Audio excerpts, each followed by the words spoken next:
আপনি এত জোর গলা, হ্যাঁ, হরিনাম কথার অর্থটা যদি বোঝেন তাহলে বলবেন দাদা ঠিক বলেছে। হরিনাম আগে নাম কোথা থেকে এলো? লোম ধাতুর অব্যয় থেকে নাম। তার অর্থ যাকে আহ্বান করতে করতে নিচে নামানো হয় তাকেই বলা হয় নাম। একটা ছেলে ছাদের কার্নিশে উঠে গেছে, আপনারা ভয় দেখিয়ে তাকে নামাবেন? যখনই আপনি ভয় দেখাবেন ওই কার্নিশ থেকে সে ভয়ে কি পিছপা হলেই তো নিচে পড়ে যাবে, নিচে পড়ে গেলে হাত পা ভেঙে যাবে। বলুন, তাকে কি করতে হবে?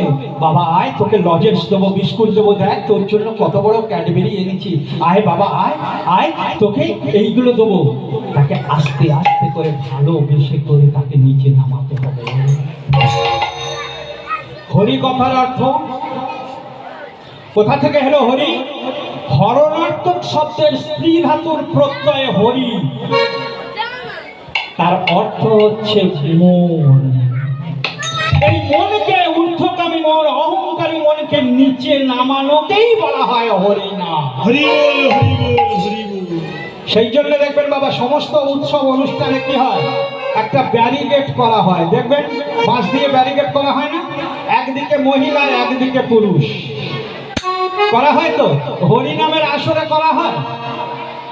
কারণ আমরা সবাই হরি নাম শুনি, সেটা হচ্ছে অহংকার শূন্য হয়ে যায়, তাই না বাবা? এই যে হরিনাম, হরিনাম আমরা শ্রবণ করি না, কি করি?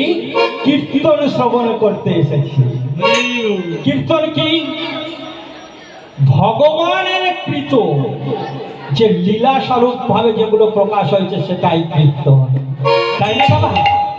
হরিনাম বা কীর্তন, হরিনাম ভগবানের নাম বলে আমরা হরিনাম অনেকে সচরাচর ব্যবহার করি। আমি আপনাদের মানেটা বলে দিলাম। তাহলে হরিনাম করব কেন?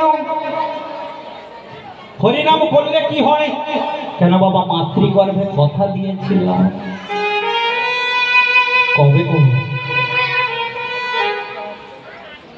আপনারা যে ধর্মে জন্মগ্রহণ করেছেন, আমি যে ধর্মে জন্মগ্রহণ করেছি বাবা,